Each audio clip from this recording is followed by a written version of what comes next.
director shut it down. No problem. It's a huge victory. Huge!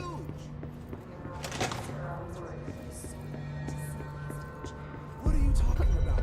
I told you 100 times to stop the conspiracy witness.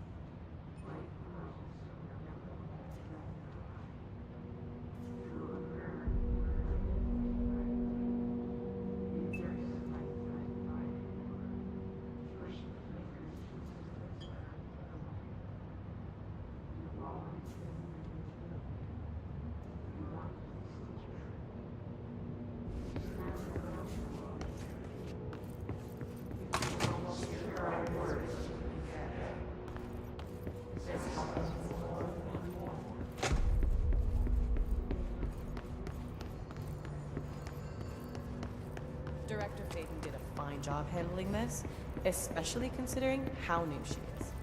I suppose, but the Hiss are still all over the Bureau. When is she gonna get them out? I'm sure she's...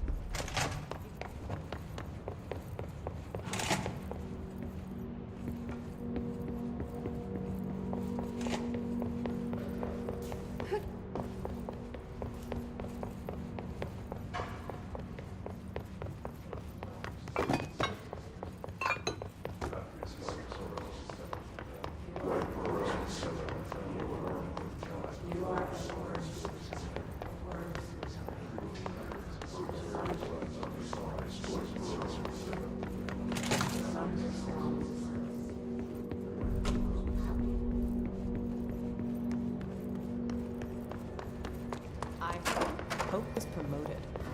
Head of this. What? Director's just handing out promotions. I guess you better get...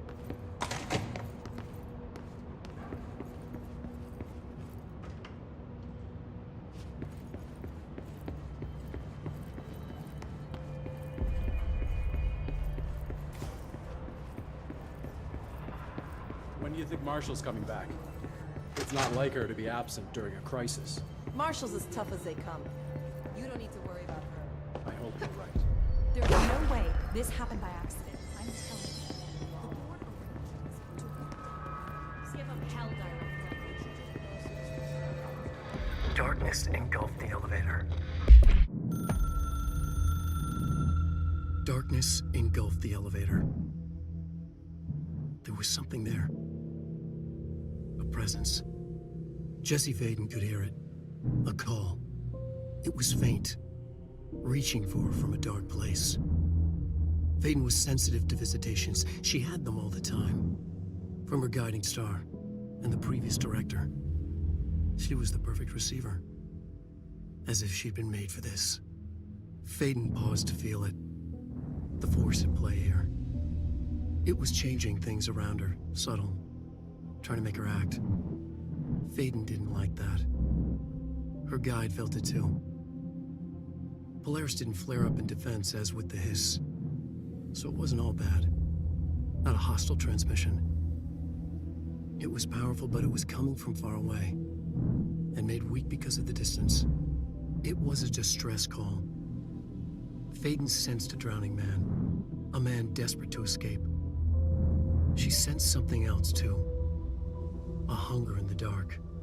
Not unlike the hostile resonance. Waiting. She knew that desperate acts can have grim consequences. It was this, more than the man's despair, that made her follow the call. The elevator lights winked back on. The darkness receded like a memory. There was a new button on the elevator control panel. Investigation Sector.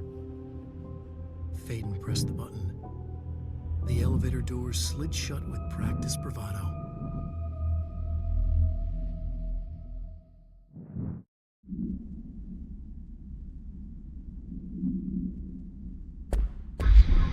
There was something there, reaching for her, trying to make her act. It was a distress call. Faden sensed a drowning man, a hunger in the dark.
Everything's good here, Director. Darkness engulfed the elevator. There was something there, reaching for her, trying to make her act. It was a distress call. Faden sensed a drowning man, a hunger in the dark. Investigation sector. Investigation sector, huh? We should check this out.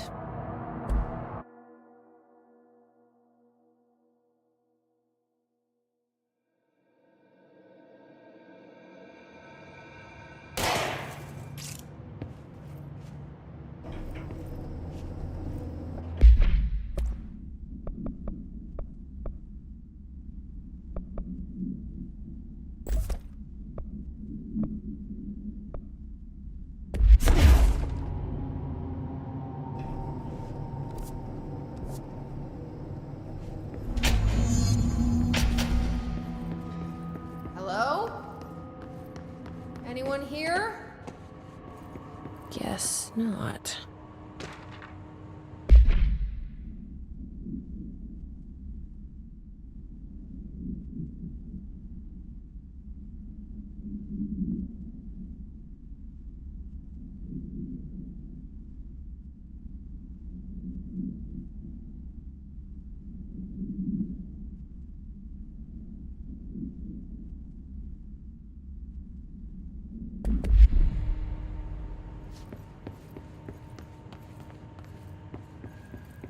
Seems a lot more crowded than the rest.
It's not working. Probably a loose power core somewhere.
definitely happened here.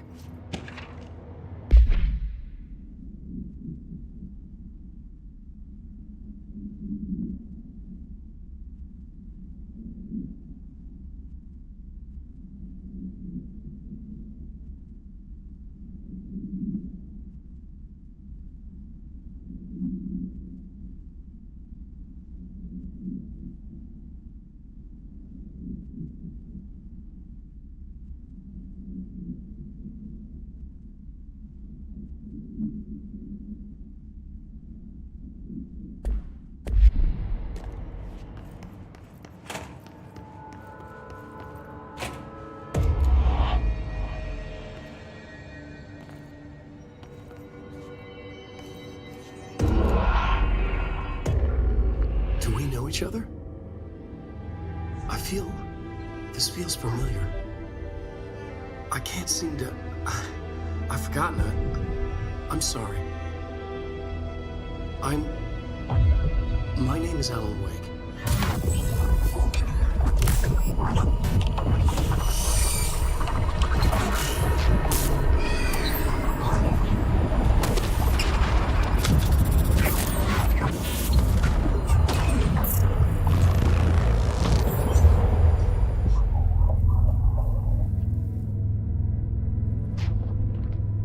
Who are you?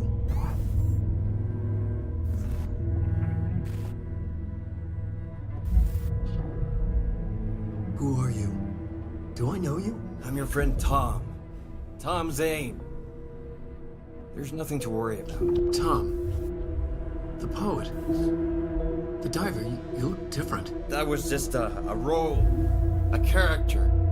The protagonist I played in my old film. I'm a filmmaker. An auteur like yourself. We're working on this together, remember? An artistic collaboration.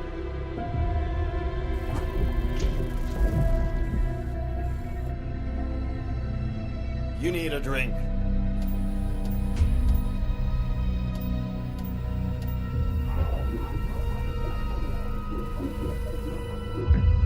Gibt es.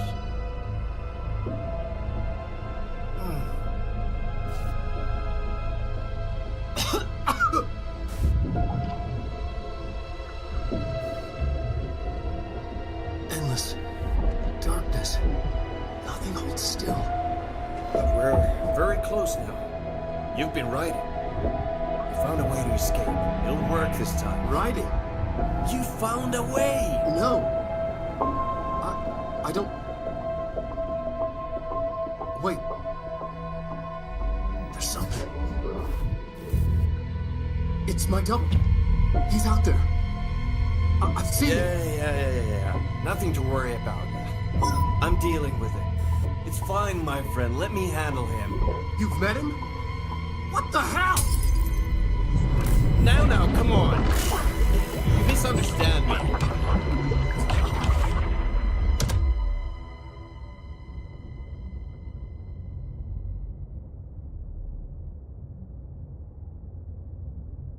That was the Alan Wake? The famous writer? He disappeared years ago. It was all over the news back then. And Thomas Zane was with him. The poet. No, wait. He was a filmmaker. I always remember that wrong.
Dr. Emil Hartman. Dr. Emil Hartman was desperate. The Federal Bureau of Control had stolen his life's work. This was his last chance, his final experiment, what he'd been too scared to do before. Hartman dove into the lake, was taken, devoured by hungry darkness, became the thing that had been Hartman.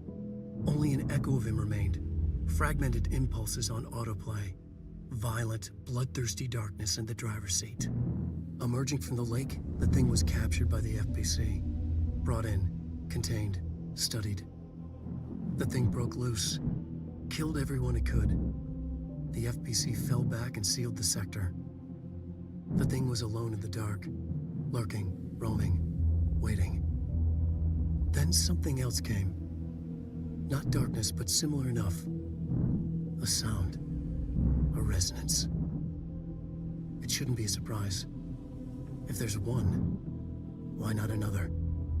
The darkness inside the thing could have been immune, could have resisted, fought, could have been passed by, passed through with no effect. But it didn't, and it wasn't. Maybe it had grown weaker over time, not aged. It was timeless, but weaker with no link to its source. A metamorphosis followed. The thing that had been Hartman went through another change.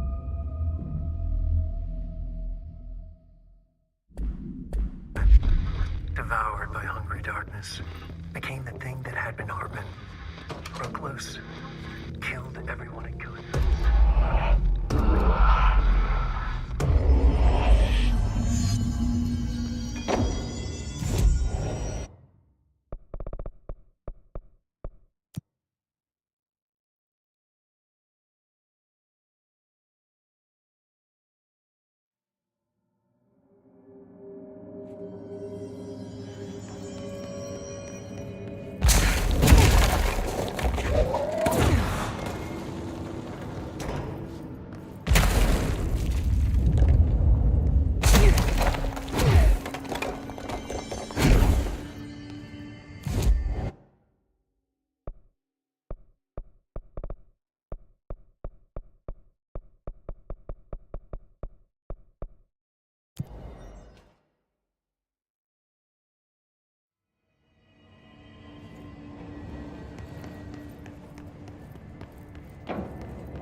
did Wake want me to come here?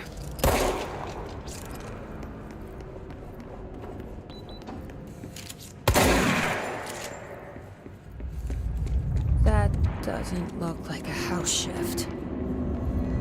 Do I even want to know?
Are already in here.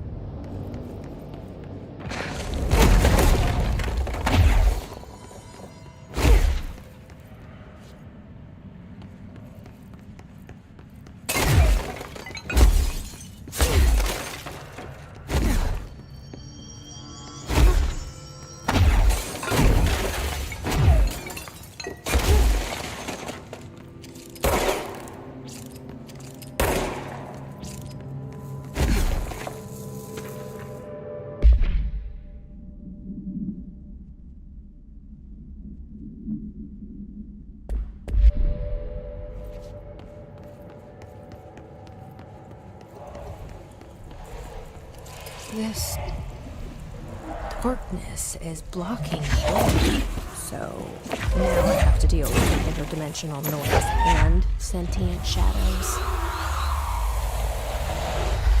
Light burns it away, huh? Makes sense.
Resonance carves its way through the thing that had been Hartman, vibrating, remolding. The sound changes the darkness, and the darkness changes the sound. They both changed what remained of Hartman. They all turned into something else. A third thing. The sound made darker. The darkness made louder. Hartman was stretched. Stretched as anyone when seen from out of time, like a worm through time. Almost an Ouroboros, a spiral, a maelstrom. The gravity well of a black hole, twisting inward, tightening, taking you deeper and deeper to the bottom, the heart, and through to the other side. The third thing said, when you hear this, you will know you're in new you. He said, we build you till nothing remains. He said, under the conceptual reality, behind this reality, you must want these ways to drag you away. He said, baby, baby, baby, yeah, orange peel. The third thing was a monster. He'd tear apart any ordinary person crossing his path. Now he crashed out of darkness toward Faden. There was nothing ordinary about Faden.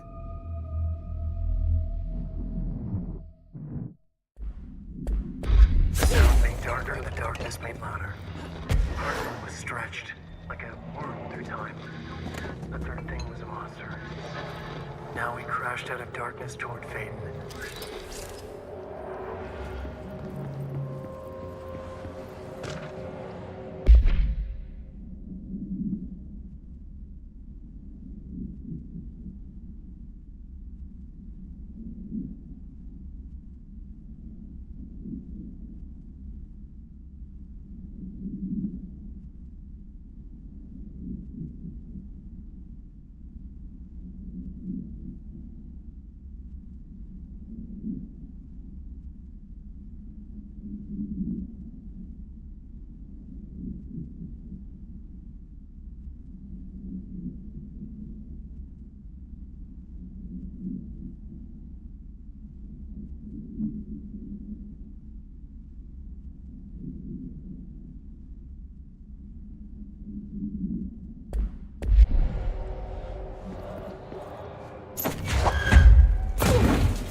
Agent Fisher, day 6 inside the motel. Utilized surveillance methods are as follows. Fiber optic cameras slid under the individual room doors. Motion detectors in the lobby area. Tripwire, triggering a flash camera across the main entrance. Even fingerprint powder on the front desk. Results are varying at best. But mostly just inconclusive and unusable. The footage is corrupted. Sometimes even the equipment is damaged. I don't know how, exactly. I think this place is making fun of me. That's the only explanation. I can hear them laughing and screaming behind the closed doors. I can hear the call bell go and ding multiple times a day, but when I look, there's no one there. I know I'm supposed to stay out of sight, but I've seen the doors closing just before I can catch even a glimpse of anyone or anything. They're messing with me, whoever they are. I think... Wait, shh. There's something. I gotta get this. Gotta get the cable out. Come on, you fiber optic fuck, cooperate. Okay, there we go.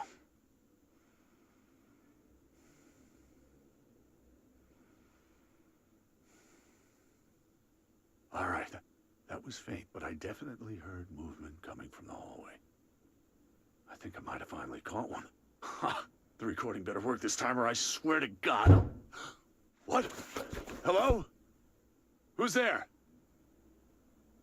Oh, shit. I'm with the FBC. Move away from the door. I have a... Where's my... Utilize surveillance methods are as follows. Fiber optic cameras.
My understanding of the darkness.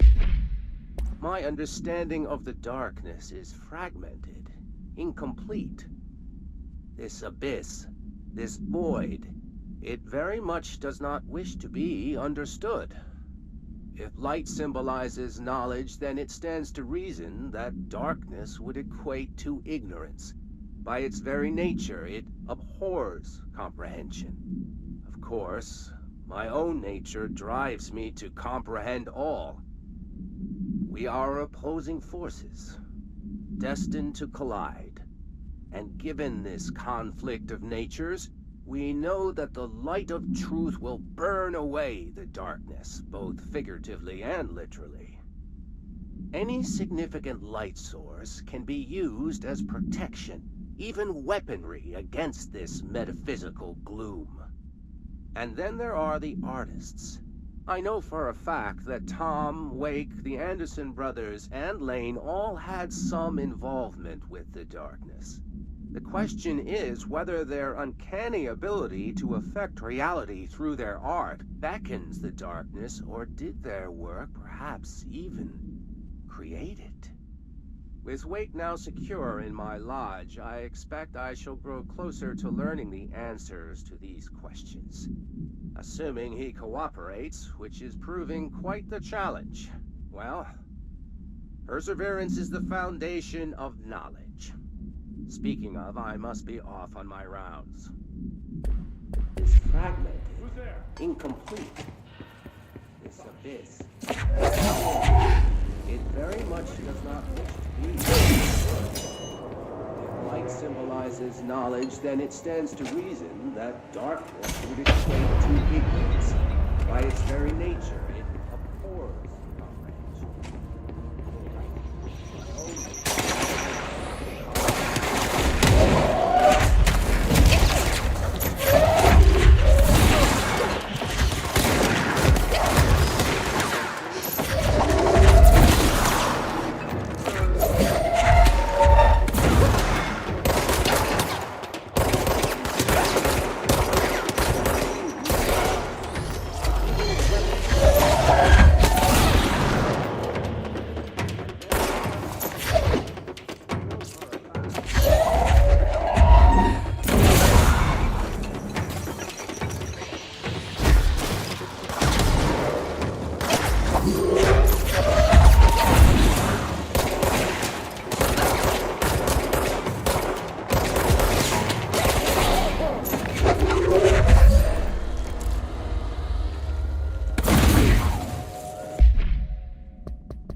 darkness everywhere. New day, same old bloody shit, said the old lady. Like dawn, but good for nothing. Get rid of it.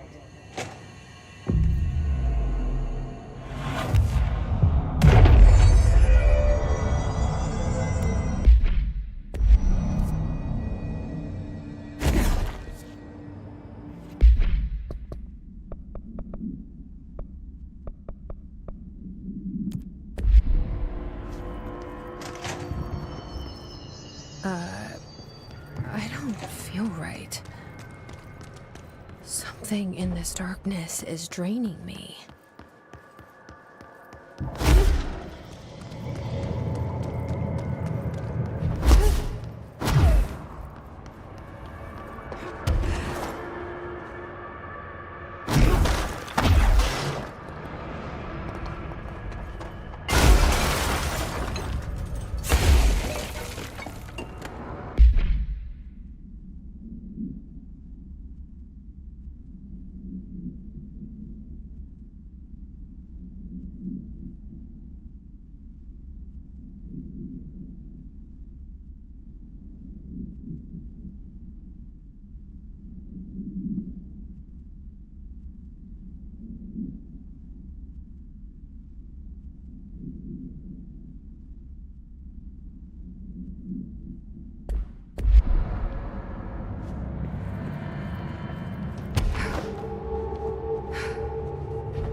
What?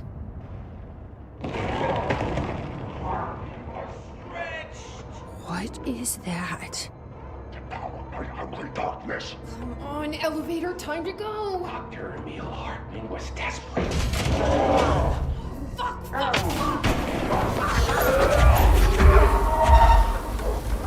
So you don't like the light? You can use that.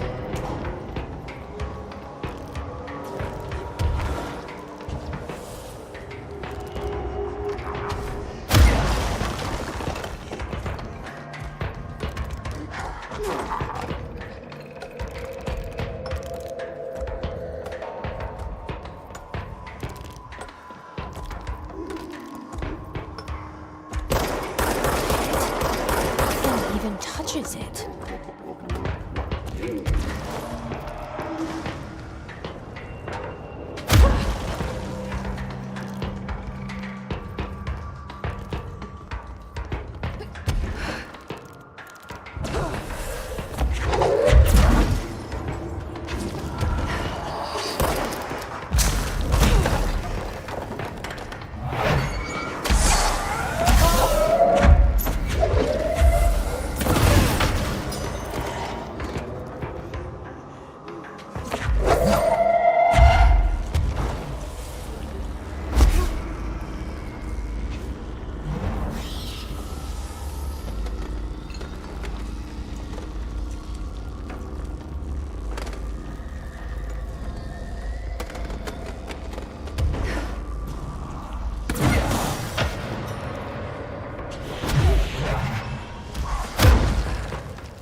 Brian Hennerman, 21 years old, resident of Southern Texas.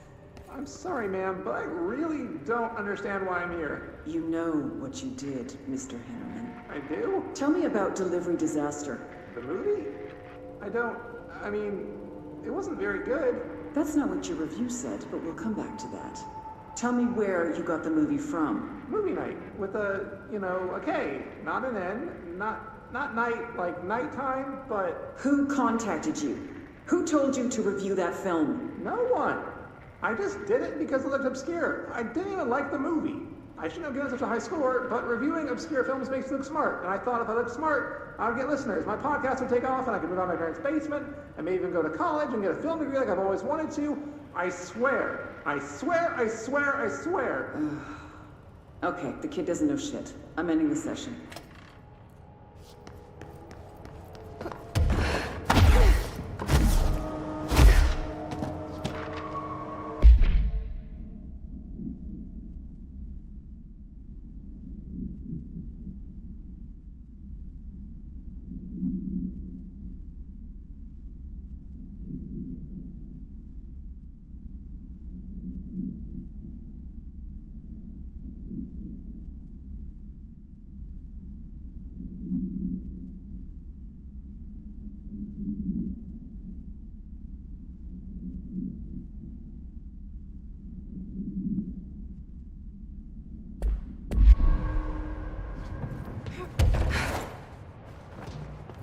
Okay, this room is really intimidating and all, but I know my rights. It's not a crime to try and get a book signed. Making unauthorized contact with a dangerous paranatural entity is indeed a Bureau offense, Mr. Langston, and can be prosecuted as such. Okay. Well, I didn't know that. Listen, this is being blown way out of proportion. All that happened is I heard Dr. Hartman had been brought in, and since I'm a huge Alan Wake fan, I thought it'd be cool to get a copy of The Creator's Dilemma signed. That's a book that Hartman wrote about... We know what it is. Okay, good. So yeah, I was just looking to fill out my Wake collection. I certainly didn't know Hartman had turned into some kind of shadow zombie. That's a completely inaccurate description. Whatever, listen, I'm just a desk jockey. I sort papers, do data entry, that kind of stuff. Don't come down on me like this. I made one mistake. I mean, I see people break the rules all the time and no one is pulling them into dark rooms to yell at them. Yesterday, Dave Gleason and his crew were talking to that empty spacesuit and laughing their heads off. We're letting you off with a warning, Mr. Langston. But this is going on your record, so one more screw-up and our next chat won't be so friendly. Great. That is just great to hear, guys. Thank you. Thank you so much. Hey, is there any chance I could get my copy of The Creator's Dilemma back? Get out.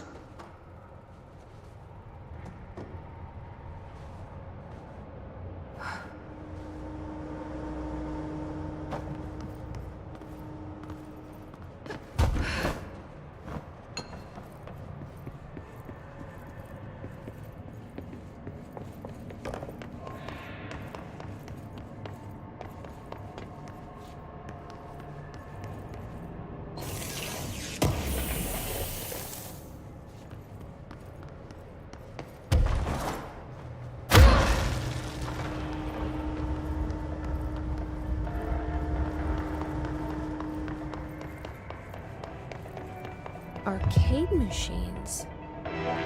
Shim. Whoa. Whatever.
Okay, this room is...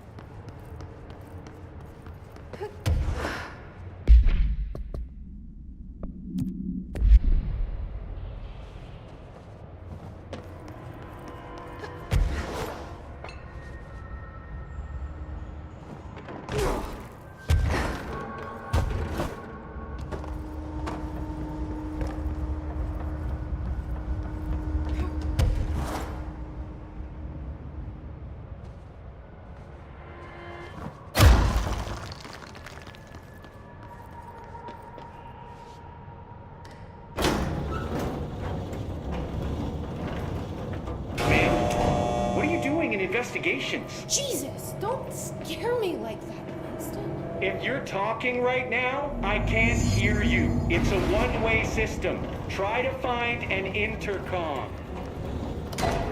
Langston, it's me, Jesse. I know. I can see you on the monitors.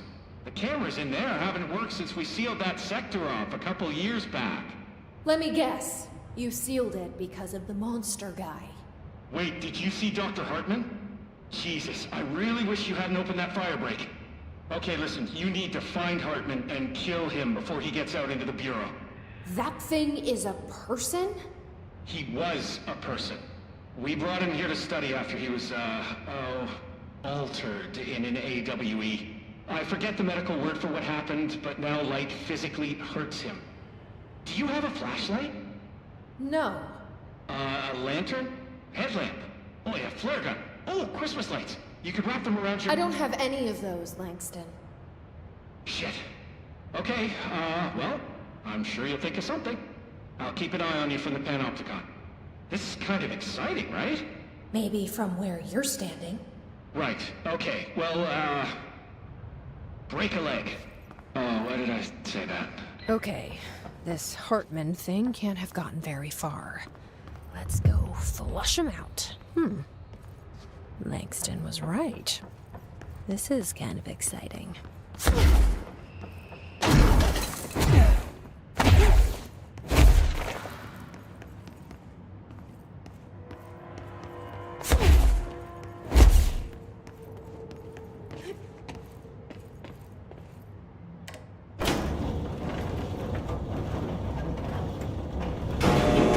It's just nice to have someone to talk to, you know? Ever since I got put in charge of the Panopticon, people treat me different, like I'm crazy for wanting to work with altered items. People just don't understand the altered items like I do, you know? I don't want to brag, but it does take a very empathetic mind to connect with the items. Doesn't want to brag. People are making it so personal. Right. I mean, the teams in research handle paranatural materials every day, and no one thinks they're weird. Well, maybe that's not true. Darling is famous for being a bit out there, but when he's weird, it's charming. Altered items really aren't that frightening once you get to know them. If you figure out what they like or don't like, you know, what sets them off, then there's nothing to worry about. I guess at the end of the day, we're still just wild animals scared of our own shadows. We're supposed to be on the same team, but sometimes it feels like it's every department for themselves, like it's a race and we're all trying to be number one. If it is a race, though, I'd say Darling is a mile ahead of everyone else. He was Trench's golden boy for years, but that relationship has gotten pretty tense, or so I've heard through the grapevine. Not that I spread rumors, just, you know, people talk. Not me, though. I keep my nose to the grind.